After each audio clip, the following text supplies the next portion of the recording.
আপনারা দেখছেন আদি সোমনাথ মন্দির। আমরা এখন এই মন্দিরের মধ্যে প্রবেশ করব। যদিও ওই আদি সোমনাথ মন্দিরে মোবাইল ক্যামেরা অ্যালাউ আছে, তাই জন্য আপনাদেরকে আমরা মন্দিরের ভেতরটা ঘুরিয়ে দেখাবো। চলুন তাহলে যাওয়া যাক আদি সোমনাথ মন্দির। এবং এই মন্দিরের পাশেই নতুন সোমনাথ মন্দির নির্মাণ হয়েছে, বিরাট বিশাল, সেটিও আপনাদেরকে আমরা ঘুরিয়ে দেখাবো। যদিও সেই নতুন সোমনাথ মন্দিরে মোবাইল ক্যামেরা, ডিভাইস, পাদুকা সমস্ত কিছু জমা রেখে প্রবেশ করতে হয়, তবুও যতটা দেখানো সম্ভব আপনাদেরকে ঘুরিয়ে দেখাবো। আপনারা এখন দর্শন করছেন আদি সোমনাথ মন্দিরের গর্ভগৃহ। আমরা ভেতরে প্রবেশ করব।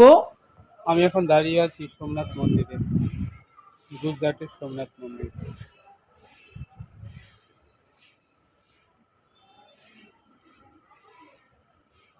আপনারা দেখছেন গুজরাটের সোমনাথ মন্দির, এটা আদি সোমনাথ মন্দির। সোমনাথ মন্দিরের গর্ভগৃহে প্রবেশের পূর্বে আমি আপনাদেরকে সোমনাথ মন্দিরের চত্বরটা ঘুরিয়ে দেখাচ্ছি। এই মন্দিরটিও বিরাট বিশাল, বেশ অনেকটা জায়গা জুড়ে। এটা দেখছেন মন্দিরের গর্ভগৃহ, আর ওই যে দূরে দেখছেন ওটা হচ্ছে নতুন নির্মিত সোমনাথ মন্দির। আমরা ওখানেও যাব। আর এখন আপনারা দেখছেন আদি সোমনাথ মন্দির।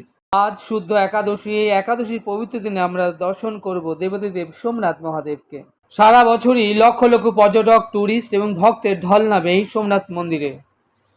আমরা এসেছি সুদূর কলকাতা থেকে সোমনাথ মন্দিরে দেবাদিদেব মহাদেব সোমনাথকে দর্শন করতে।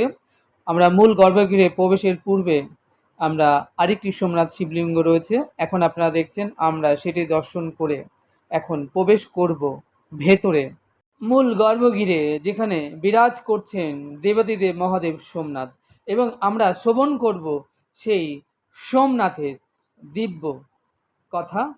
যা হোক, এখন আমরা মূল গর্ভগৃহে ভেতরে প্রবেশ করব।